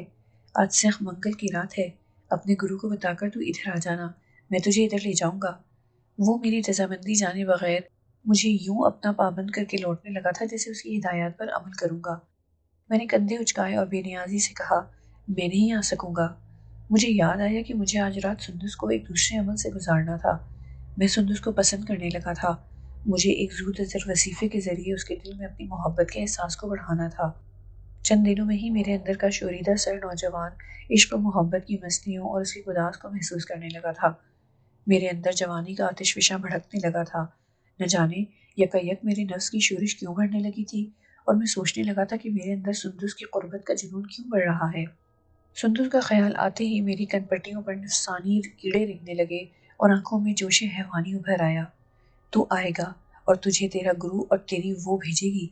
سادھو نے میری حوث کے شعلے کو اپنی مٹھی میں پکڑ لیا تھا۔ اگر تو اس کے دل کو اپنی مٹھی میں قید کرنا چاہتا ہے تو ہمارے پرماتما سے گیان حاصل کر۔ دیکھ، اگر تو نہ آیا تو میرا پربھو تجھے خود کھینچ لائے گا۔ سادھو کالے دھاگے کو لہراتا ہوا سمندر کے بکھرے پانیوں کی طرف بڑھ گیا۔ اس کی شوریدہ سر لہریں ساحل کی جانب والہانہ انداز میں بڑھ رہی تھیں اور میرے دیکھتے ہی دیکھتے وہ کوتاہ قامت سادھو سمندر کے اندر اترتا چلا گیا۔ میں ایک دم اس کو بچانے کے لیے آگے بھاگا اور اسے آوازیں دے کر روکنا چاہا، مگر وہ کوئی دیوانہ ہی تھا جو بے دھڑک سمندر کی اٹھتی ہوئی لہروں کے اندر اتر گیا اور پانی کی بھاری لہریں اسے اپنے اندر غرق کر کے سمندر میں لے گئیں۔ میں کتنی ہی دیر تک ساحل پر کھڑا ہو کر دیکھتا رہا کہ شاید کوئی لہر اسے اٹھا کر سطح پر پھینک دے، مگر 1 ڈیڑھ گھنٹے تک میں نا امید ہی رہا۔ سمندر نے اس پراسرار سادھو کو باہر نہیں پھینکا۔ میں نے سوچا کہ وہ مر تھک چکا ہوگا۔ میں مکان میں واپس آ گیا تو استاد مراد کہیں گیا ہوا تھا۔ گھر میں سندس اکیلی تھی۔ اس نے گھنے سیاہ بال پشت پر بکھیرے ہوئے تھے اور ان میں کنگھی کر رہی تھی۔ وہ نہا کر نکلی تھی اور سفید باریک قمیض اس کے گیلے بالوں کے ساتھ چپکی ہوئی تھی۔ کشیدہ پشت پر بالوں کو بکھرائے ہوئے وہ ہولے ہولے گنگنا رہی تھی۔ وہ میری آمد سے بے نیاز تھی اور بالوں میں کنگھی پھیرتے ہوئے اس کی کمر خفیف سا جھٹکے لے رہی تھی۔ میرے پاؤں اس کے دل فریب انداز میں نشست پر جم گئے اور میرے بدن میں لطیف سی حرارت بیدار ہونے لگی۔ میں سانس کو روکے اس کو بہت قریب سے دیکھ رہا تھا۔ میری سانس بھی میرے سینے میں رک گئی تھی۔ شاید میں اس بت نازنین کو کتنی دیر تک دیکھتا رہتا کہ سندس نے جسے اپنے علاوہ کسی دوسرے وجود کی بو سونگھ لی تھی۔ وہ ہڑبڑا کر پلٹی تو اس کی آنکھوں میں خوف لہرانے لگا۔ وہ اپنا آپ سمیٹتے ہوئے ہڑبڑا گئی۔ نیم دراز گریبان سے اس کا بانک پن چمک رہا تھا۔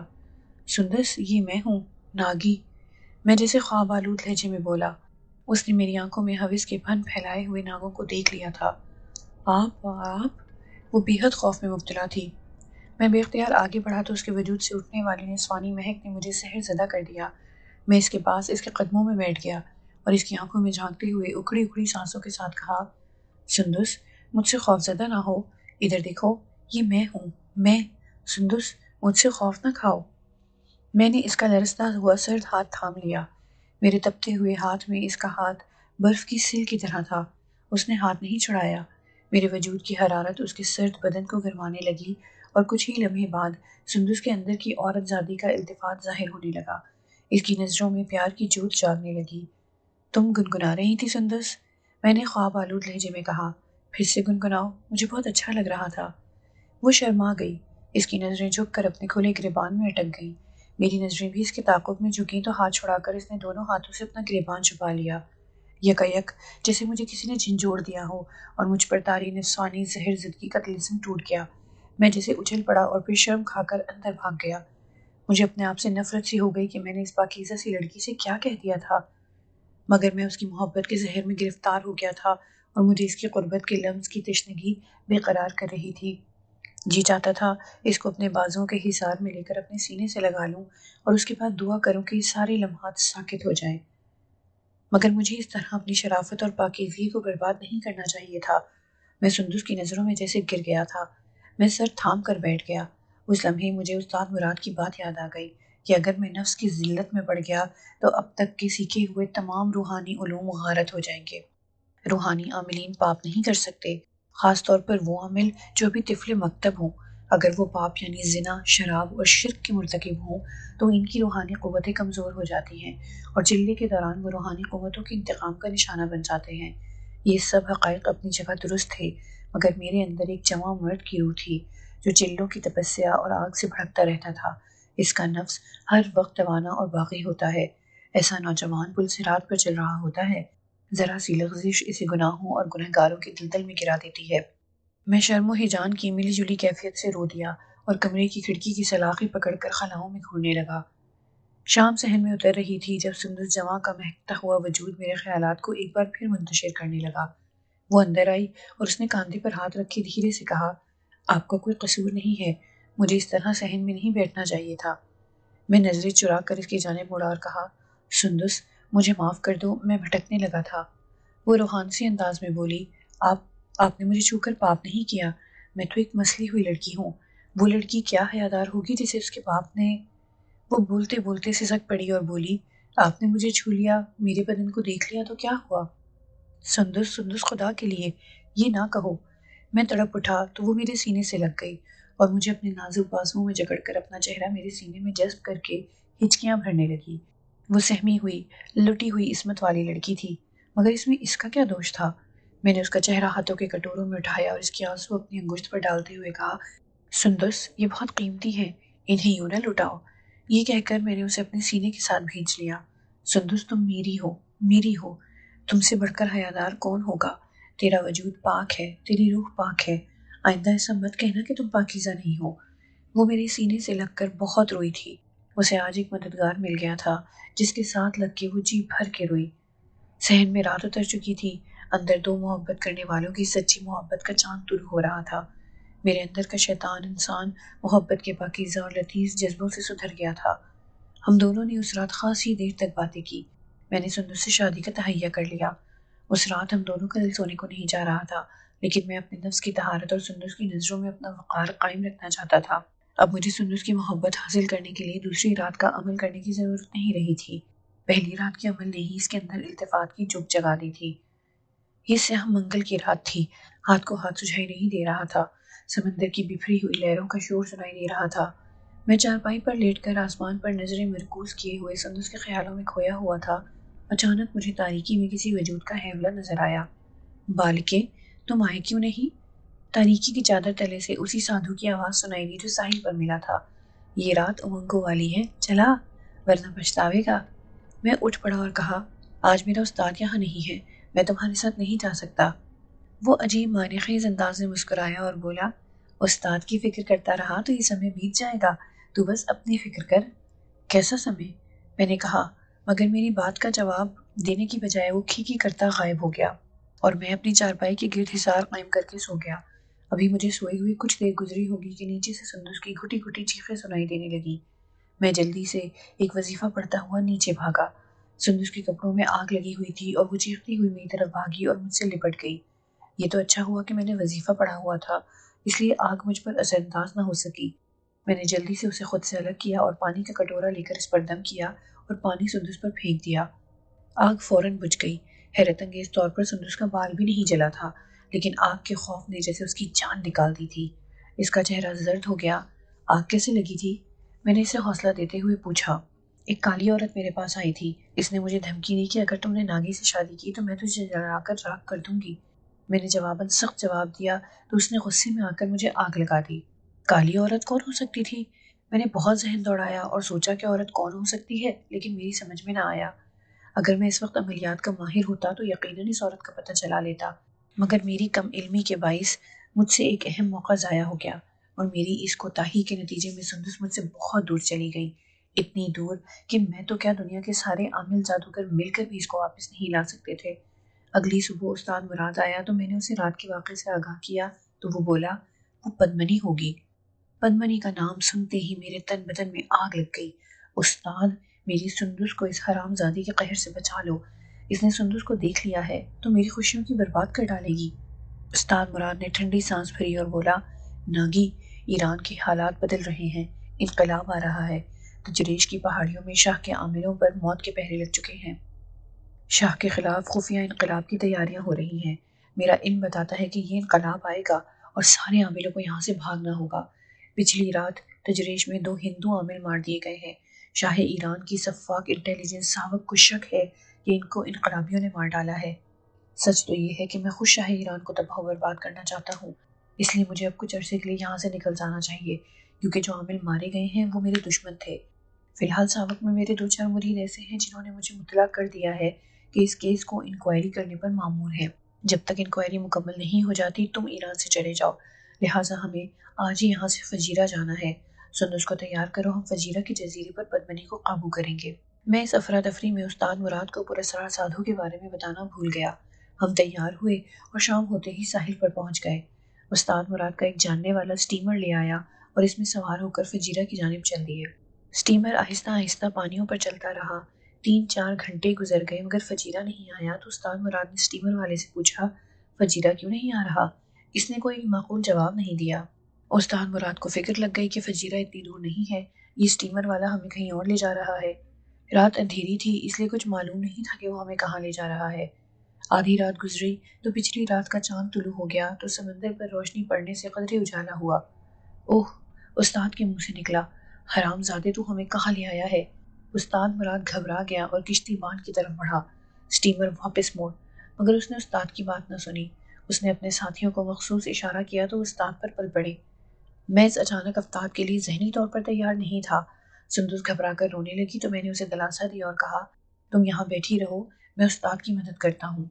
میں نے کشتی میں رکھا ہوا ایک پتوار اٹھایا اور ان خلاصیوں پر حملہ کر دیا جو استاد کو پکڑ کر سمندر میں گرانے کی کوشش کر رہے تھے۔ میں نے ایک آدمی کی کمر توڑ کر رکھ دی اور دوسرے کا سر کھول دیا۔ تیسرا ہاتھی اسٹیمر چلا رہا تھا۔ اس نے دونوں ساتھیوں کی حالت دیکھی تو اسٹیمر کی رفتار تیز کر دی۔ آسمان خاصا روشن ہو چکا تھا۔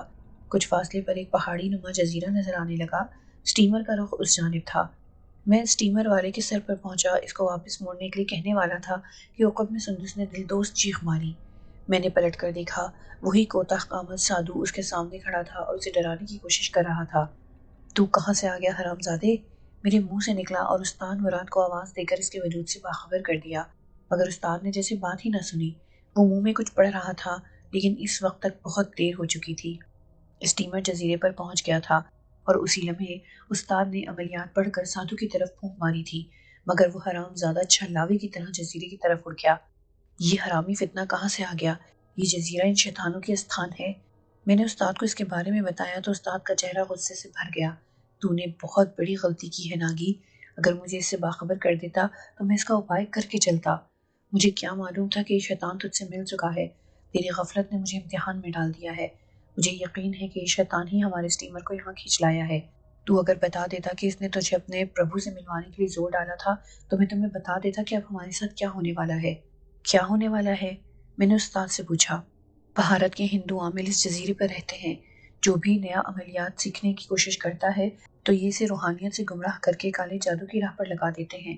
اگر وہ نوخیز عامل ان کی ہدایت پر عمل نہ کرے تو یہ اس پر بندشیں لگا دیتے ہیں۔ یہ کالے علم کے پجاریوں کی آماج گاہ ہے۔ ان لوگوں نے اس جزیرے پر کئی معصوم لڑکیوں کی بلی چڑھائی ہے۔ کچھ کہتے کہتے اچانک استاد مراد کی نظریں سندس پر پڑی تو وہ خاموش ہو گیا۔ اس کی آنکھوں میں الجھن تھی۔ ناگی، سندس کی حفاظت کے لیے ہمیں اپنی جان سے گزرنا ہوگا، مگر فی الحال نہ اپنی جان قربان کر سکتا ہوں نہ تمہاری۔ سندس کی جان کی گارنٹی نہیں دی جا سکتی۔ استاد، کیسی باتیں کرتے ہو؟ کیا تم مذاق کر رہے ہو؟ سندس مجھے بہت عزیز ہے، تم جانتے ہو میں اس سے پیار کرنے لگا ہوں۔ ناگی، اپنا دماغ ٹھنڈا کر کے سوچو، آج بدوار کی رات ہے۔ اس سحرات کو کالے عامل کالے عملیات سیکھنے کے لیے ایسی لڑکی کو قربان کرتے ہیں جو ان کے دیوتاؤں اور طاغوتی قوتوں کو راس ہو۔ سندس ایک راس لڑکی ہے۔ مجھے اب سمجھ آ رہی ہے کہ ہمارے لیے جان بوجھ کر ایسے حالات پیدا کر کے یہاں لایا گیا ہے۔ سادھو پہلے تمہیں بہلا پھسلا کر یہاں بلانا چاہتا تھا تاکہ بعد ازاں تم سندس کو یہاں لا سکتے، لیکن اب تو حالات مختلف ہیں، ہم جال میں پھنس چکے ہیں۔ سادھو کو دیکھنے کے بعد سندس کی حالت غیر ہو رہی تھی۔ میں نے اس کی طرف نظر دوڑائی اور پھر اپنے اندر پھوٹنے والی اس روشنی پر نظریں جمانے لگا جو اپنے مقدس جذبوں کے تحفظ کے لیے میری رگ رگ سے پھوٹ رہی تھی۔ میں نے استاد سے کہہ دیا کہ میں سندس کو قربان نہیں ہونے دوں گا، مگر میرے یہ سب ارادے اور قوتیں ریت کی دیوار ثابت ہوئیں۔ مجھے نہیں معلوم تھا کہ کالے جادوگروں کی اس سرزمین پر طاغوتی طاقتیں ہم پر غالب آ جائیں گی اور میں سندس جیسی معصوم اور پاکیزہ لڑکی سے محروم ہو جاؤں گا۔ اسٹیمر رکتے ہی 3-4 ہٹے کٹے سادھو اچانک نمودار ہوئے اور ہمیں پکڑ کر جزیرے پر لے گئے۔ استاد مراد بے قراری سے سادھوؤں کے چنگل سے نکلنے کی کوشش کرنے لگا۔ میں حیران تھا کہ استاد یہاں سے فرار حاصل کیوں کرنا چاہتا ہے۔ اس کا جواب مجھے بہت جلد مل گیا۔ سادھو ہم دونوں کو دھکیلتے ہوئے ایک پہاڑی کوہ میں لے گئے جہاں سندل کی لکڑی کا الاؤ جل رہا تھا، جبکہ سندس کو وہ نہایت عقیدت و احترام سے یوں تھام کر چل رہے تھے جیسے وہ کوئی عورت نہ ہو، ماتا یا کسی دیوی کا پرتو ہو۔ الاؤ کے گرد 10-12 کالے بھجنگ سادھو نیم اریاں ہو کر مورتیاں سجائے عمل پڑھنے میں مصروف تھے۔ ہماری آمد پر وہ اپنے عمل چھوڑ کر کھڑے ہو گئے۔ ان کے چہروں پر صفاقیاں تیر رہی تھیں۔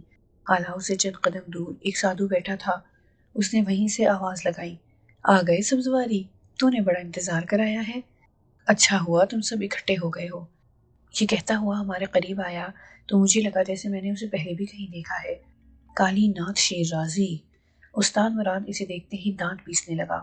تیرا خواب پورا نہیں ہونے دوں گا، میں تجھے کتے کی موت ماروں گا۔ جواب میں کالی ناتھ نے ایک بلند شگاف مکروہ قہقہہ لگایا تو پوری پہاڑی اس کے طاغوتی قہقہے سے گونج اٹھی۔ تیرا سسواری تو پاگل ہے، یہ جانتا ہے اس مرگھٹ اور استھان پر صرف کالینات کی حکومت ہے، یہاں سے کوئی واپس نہیں جا سکتا۔ پھر تم لوگ واپس کیسے جاؤ گے؟ اگر تم زندہ جانا چاہتے ہو تو ایک شرط ہے۔ میں تیری کوئی شرط پوری نہیں کروں گا، استاد مراد غرایا۔ چلو نہ مانو، اچھا ہے تم نہ ہی مانو۔ وہ مکروہ قہقہے لگاتا سندس کے پاس گیا اور سادھو سے بولا، اس کنیا کی بلی چڑھانے کا انتظام کرو، سمے بس آنے والا ہے۔ آج میں کالی ماتا کو اس کنیا کے علاوہ ان پاپیوں کی بھیٹ چڑھا کر ان کے لہو سے دیوی کو اشنان کراؤں گا تو دیوتا ہمارے گیان میں اضافہ کرے گا۔ جے پربھو کی۔ سادھو ہاتھ جوڑ کر اس درندہ صفت خونی کالی ناتھ کی مالا جپنے لگے، اور پھر دیکھتے ہی دیکھتے سادھوؤں نے ہمیں رسیوں میں باندھ دیا اور سندس کی بلی چڑھانے کی تیاریاں کرنے لگے۔ استاد، ان کی شرط مان لینے میں کیا حرج ہے؟ میں نے حالات کی سفاکی کا اندازہ لگاتے ہوئے کہا۔ کچھ فائدہ نہیں ہوگا، استاد غراہٹ کے انداز میں بولا۔ کالی ناتھ کو گمان ہے کہ میں اس کا کچھ نہیں بگاڑ سکوں گا۔ کاش ناگی تو نے کچھ علم سیکھے ہوتے تو آج ہم پر یہ قیامت نہ گزرتی۔ میاں جی کو اپنی مدد کے لیے بلانے لگا ہوں، کیونکہ میں اکیلا ان کے مقابلے پر کھڑا رہا تو سندس ہمارے ہاتھوں سے نکل جائے گی۔ تم اس دوران خود کو اس ہار کے اندر قید کر لو، تمہارا علم کچا ہے اس لیے تم اس کے وار سے بچ نہ سکو گے۔ استاد مراد نے مجھے یہ ساری باتیں پنجابی میں سمجھا دی تھی، سادھو فارسی اور ہندی بول سکتے تھے، اس لیے وہ ہمارے منصوبے کو نہ جان سکے۔ استاد مراد کی رسیوں کی بندش میں جکڑے ہونے کے باوجود میاں جی سے مدد طلب کرنے لگا۔ اسے کافی دیر ہو گئی مگر اس کی مراد پوری نہ ہونے پائی تھی کہ مجھے سندس کی دل توز چیخ سنائی دی۔ ظالم کالی ناتھ شیرازی نے پہاڑی کوہ میں کالی ماتا کے بت کے چرنوں میں میری سندس کو قربان کر دیا، اور اس کے بعد لہو سے پیالہ بھر کر اپنی خونی ماتا کو اشنان کرانے لگا۔ سندس کی ہلاکت کا منظر دیکھ کر میری جان نکل گئی، میری آنکھیں بے اختیار برسنے لگی، اور میں اس وقت کو کوسنے لگا جب میرے میاں جی اور استاد مراد سے عملیات اور وظائف کی طاقت سے مالا مال کرنے کے لیے مجھے قائل کرتے رہے تھے، مگر میں ان کو خاطر میں نہیں لاتا تھا۔ مجھ سے میری سندس چھن گئی تو میرے اندر شکستگی اور لاچارگی نے پنجے گاڑ لیے۔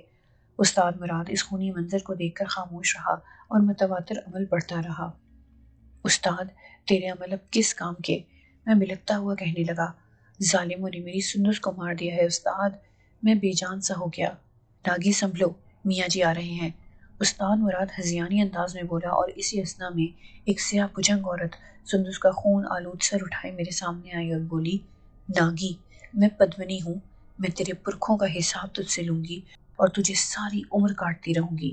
یہ کہہ کر اس خرافہ نے سندس کے کٹے ہوئے سر کو بالوں سے پکڑا اور اس کی قندیلوں جیسی روشن آنکھوں میں انگلیاں چبو کر بولی، میں تیری زندگی میں اندھیرے بھر دوں گی۔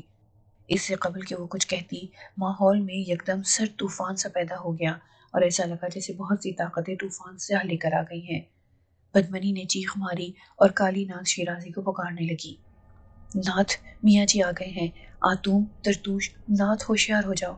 میں زندگی بھر ان پراسرار وجودوں سے بے خبر ہی رہتا اگر اس روز استاد مراد میاں جی کو اپنی مدد کے لیے نہ طلب کرتا۔ آتوم اور ترتوش ہمارے خاندان کے محافظ جنات تھے۔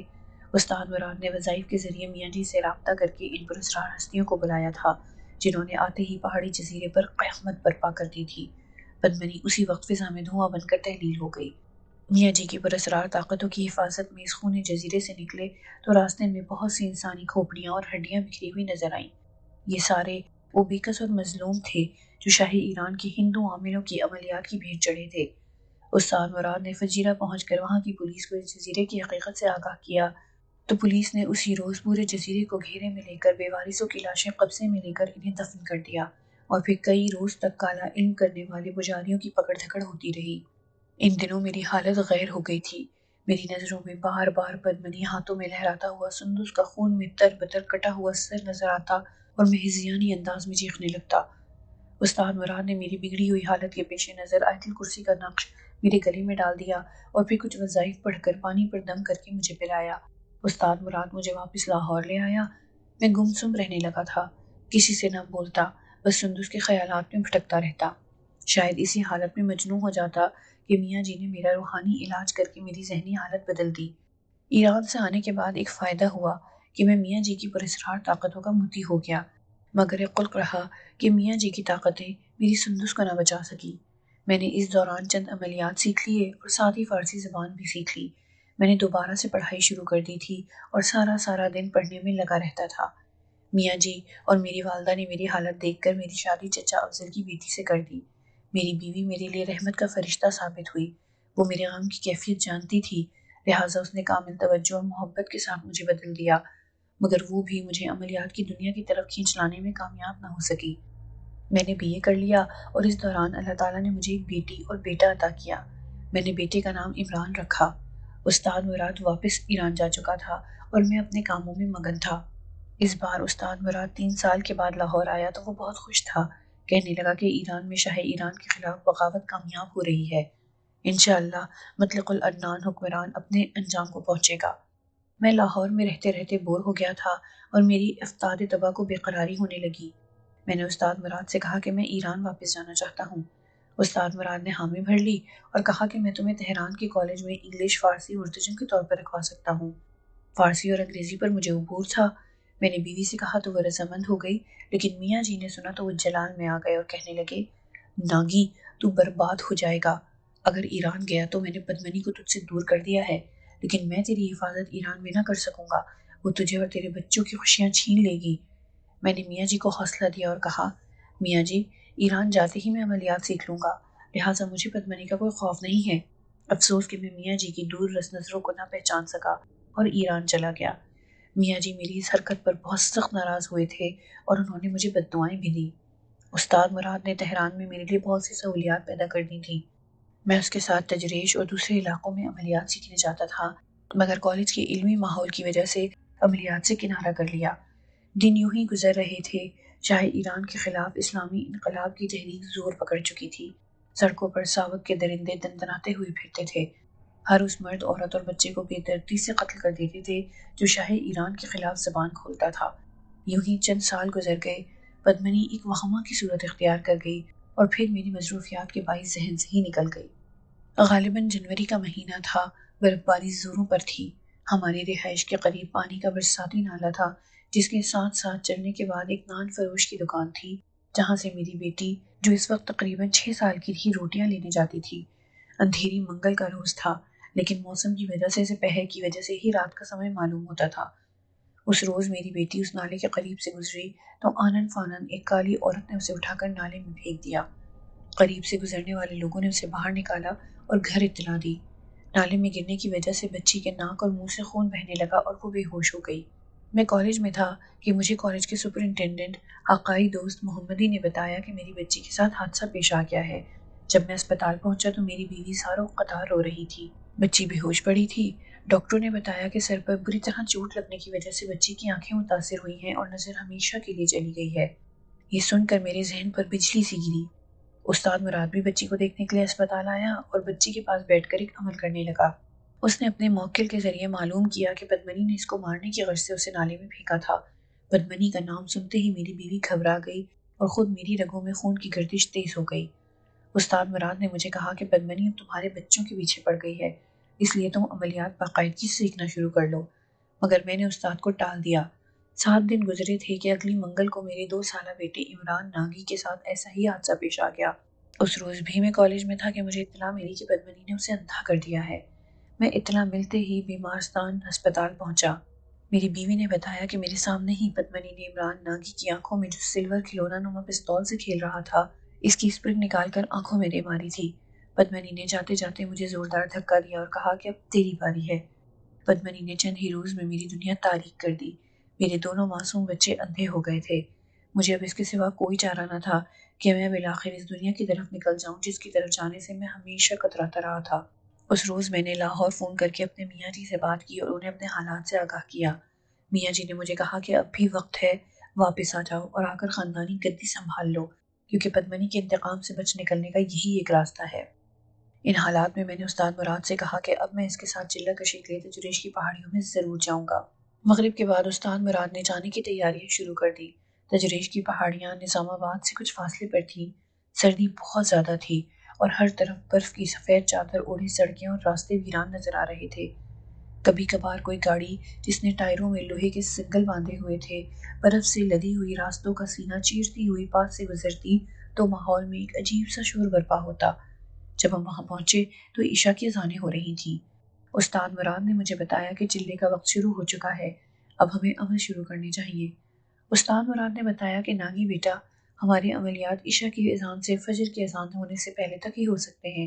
آج کا کام ذرا زیادہ ہے، اس لیے حوصلہ قائم رکھنا۔ پہاڑیوں کے درمیان ایک غار تھا، وہاں استاد مراد کا مددگار آقائی مصطفیٰ پہلے ہی سے موجود تھا۔ اس نے کوئلوں کی انگیٹھی سلگا رکھی تھی، جس کی وجہ سے غار کے اندر خاصی گرمی تھی۔ عملیات کا سارا سامان استاد نے صبح ہی منگوا لیا تھا۔ استاد نے مجھے الو منتر اور دیوی راز کا کالا علم سکھانے کے لیے خصوصی انتظامات کیے تھے۔ وہ رات میں نے استاد مراد کے ساتھ عملیات کرتے ہوئے گزاری اور پھر میرا معمول بن گیا۔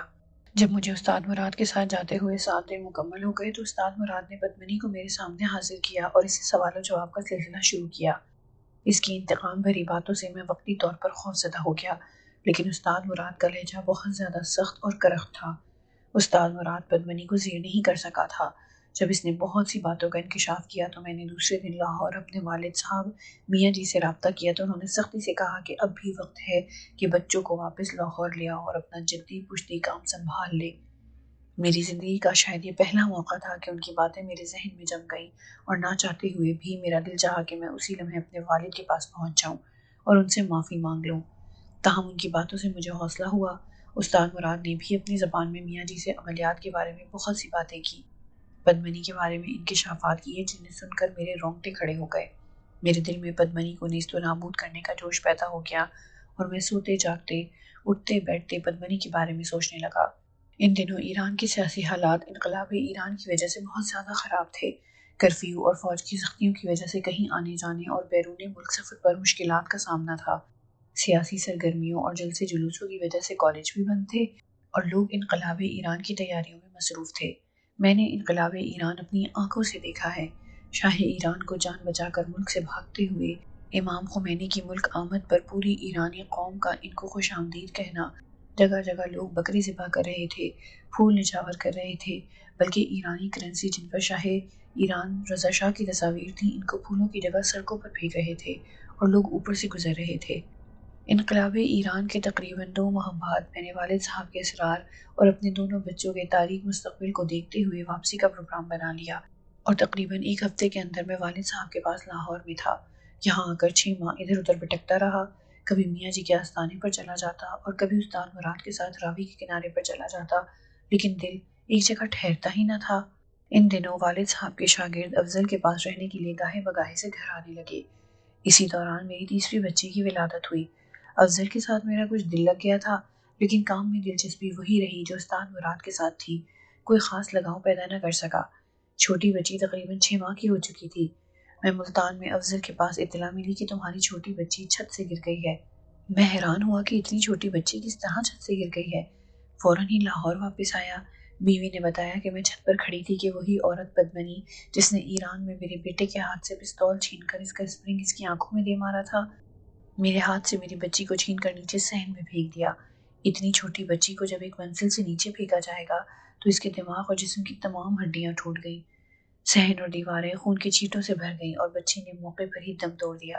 اس ناقابل برداشت واقعے نے میرے دل اور ذہن کو جھنجھوڑ کر رکھ دیا، اور مجھے اس بات کا پوری طرح یقین ہو گیا کہ ہمارے خاندان کے دشمن پدمنی نے میرے تینوں بچوں کو اپنے انتقام کا نشانہ بنایا ہے۔ ہو سکتا ہے اس کا اگلا وار میری بیوی پر ہو۔ یہ سوچ کر خوف کی ایک لہر میرے سارے بدن میں سرایت کر گئی، لیکن میں نے دل میں پدمنی کو نیست و نابود کرنے کا پکا ارادہ کر لیا اور اپنے اس ارادے کے متعلق میاں جی کو آگاہ کر دیا۔ میاں جی میرے کام میں دلچسپی اور توجہ دیکھ کر حیران رہ گئے۔ استاد مراد بھی کچھ مہینوں بعد ایران سے واپس لاہور آ گیا، اور اس طرح میاں جی کے ساتھ ساتھ استاد مراد کے ساتھ میرے چلوں اور عملیات کے لیے راوی کے کنارے قبرستان اور ویران جگہوں پر جانا معمول بن گیا۔ میں سارا دن رات کا انتظار کرتا رہتا۔ مغرب کے فوراً بعد میں چلہ کشی کا تھیلا اٹھا کر دیکھتا کہ اس میں کسی چیز کی کمی تو نہیں، اور عشاء ہونے سے پہلے ہی اپنی منزل کا رخ کرتا۔ اکثر چلے اور عملیات میں نے اپنے والد میاں محمد اشرف کے ساتھ کیے، لیکن بعض بہت خطرناک اور ناقابل یقین واقعات استاد مراد کی موجودگی میں میرے ساتھ پیش آئے۔ میرے والد استاد مراد سے اکثر اوقات میری دلچسپی اور کامیابی کے بارے میں پوچھتے رہتے اور میری دلچسپی اور شوق دیکھ کر خوش ہوتے۔ آخر میری زندگی میں وہ وقت آ ہی گیا جب میں نے پدمنی کو پہلی بار پکڑنے کے لیے میانی صاحب میں چلہ کاٹا، مگر وہ دغا دے گئی۔ لیکن چند روز بعد میں نے ملتان کی ایک درگاہ میں جا کر چلہ کاٹا اور اسے اپنے بزرگوں کی عطا کردہ روحانی قوتوں کے ذریعے پکڑ لیا۔ میں نے پدمنی کو اذیت ناک موت مارا اور اس کی صدیوں بھٹکتی آتما کا کریا کرم کر کے اس کی راکھ اسی درگاہ کے ایک کونے میں دبا دی۔ پدمنی کی ہلاکت کے بعد میرے خاندان نے سکھ کا سانس لیا، اور پھر میں نے پراسرار قوتوں کی حقیقت اور طاقت کو تسلیم کرتے ہوئے اس پیشے کو ہی اپنا اوڑھنا بچھونا بنا لیا۔ میں نے زندگی میں لوگوں کو پدمنی جیسی بہت سی روحوں کے وبال سے بچایا۔ عمران اور پومی ذرا بڑے ہوئے تو ان کی تعلیم کے بارے میں فکر لاحق ہوئی۔ راوی روڈ پر sunshine school for blind تھا۔ ان دونوں لڑکے لڑکیاں اسی اسکول میں اکٹھے پڑھتے تھے۔ نابینا افراد کے لیے الگ اسکول لاہور میں نہیں تھا۔ بچوں کو تعلیم کے حصول کے لیے میں نے اسی اسکول میں داخل کرا دیا۔ بچوں کی رہائش کا بندوبست بھی اسکول ہاسٹل میں ہی تھا۔ دونوں بچے وہیں رہنے لگے۔ بچوں کی جدائی ماں سے برداشت نہ ہو سکی تو وہ بیٹی کی یاد میں دن رات رونے لگی۔ میری بیٹی تو اپنے آپ کو اس ماحول میں ایڈجسٹ نہ کر پائی اور تھوڑے عرصے کے بعد گھر آ گئی، لیکن عمران کو وہاں کا ماحول راز آ گیا۔ ویسے تو اس اسکول کے سارے ہی استاد بہت اچھے اور خوش اخلاق تھے، لیکن عمران کے دو استاد ارشد صاحب اور فرخ صاحب کی عمران سے خاصی شفقت نے اس کو کامیابی کے بہت قریب پہنچا دیا۔ دونوں استاد موسیقی سے بھی دلچسپی رکھتے تھے، پیانو، ہارمونیم اور ڈھولک کے ماہر تھے، گلوکاری میں اپنا نام رکھتے تھے۔ عمران نے میٹرک کے ساتھ ساتھ فن موسیقی اور گلوکاری میں بھی مہارت حاصل کی۔ میٹرک کے بعد میاں جی نے مجھے مشورہ دیا کہ اگر عمران کو علم نجوم کے ساتھ ساتھ حکمت کی بھی تعلیم دی جائے تو یہ بہت زیادہ نام کمائے گا۔ اپنی اس خواہش کا اظہار کرنے کے بعد میاں جی تو دنیا میں نہ رہے، لیکن میں نے ان کی خواہش کا احترام کرتے ہوئے اسے طیبہ کالج لاہور میں داخلہ دلوا دیا، جہاں 4 سالہ کورس کے بعد اس نے شاندار کامیابی حاصل کی اور اول درجے کی صنعت سے افروز ہو گیا۔ اس بات کو کئی سال بیت چکے ہیں۔ عمران ناگی اب ایک کامیاب حکیم اور نجومی بن کر خدمت خلق میں مصروف ہے۔ اس کا مرض شناسی کا عالم یہ ہے کہ بغیر کچھ بتائے صرف نبض چیک کرتے ہی مریض کو ایسی ایسی باتیں بتا دیتا ہے جو ڈاکٹر میڈیکل ٹیسٹوں کے بعد کنفرم کرتے ہیں۔ علم نجوم اور عملیات میں ماہر ہونے کے ساتھ ساتھ حکمت میں بھی کامیابی کی بلندیوں کو چھو رہا ہے۔ میرا خیال ہے کہ اس میں ہمارے جنات آتوم اور ترتوش کا بھی ہاتھ ہے، اور میاں جی نے حکمت میں دلچسپی اسی بنا پر ظاہر کی تھی۔ لیکن ایک بات کا دکھ ضرور ہے کہ میاں جی اس دنیا میں ہوتے تو آج اپنے بیٹے اور پوتے کی کامیابی دیکھ کر خوش ضرور ہوتے، اور میں نے بتاتا کہ آپ کے بیٹے اور پوتے نے آپ کی کوشش کو نہ صرف جاری رکھا ہے بلکہ اس سے بھی زیادہ کامیابی حاصل کی ہے۔ میرا چھوٹا بیٹا عرفان ناگی ایران سے واپس آنے کے 2 سال بعد پیدا ہوا تھا۔